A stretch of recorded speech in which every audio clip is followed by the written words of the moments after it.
Buonasera e ben ritrovati con l'informazione flash di New Sicilia. Queste le notizie più importanti del pomeriggio.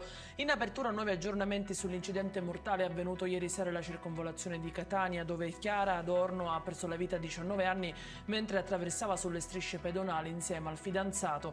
La procura di Catania ha aperto un'inchiesta.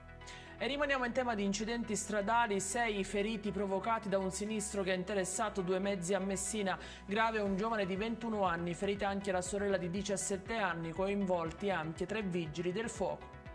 E ci spostiamo nell'Agrigentino, dove 2 fratelli sono stati arrestati poiché ritenuti responsabili di tentato omicidio e lesioni gravi causate a 2 fratelli. Il fatto di sangue è partito da una banale lite. Passiamo alla politica. Per Renato Schifani, presidente della regione siciliana, la legge di stabilità 2024 è la chiave di svolta per la Sicilia.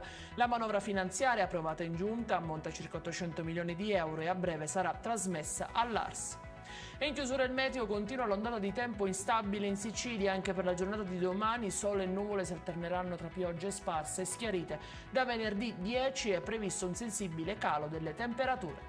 Ed è tutto per questa edizione. I dettagli su queste notizie li trovate sul nostro sito www.newsicilia.it e sui nostri canali social. Arrivederci e a domani.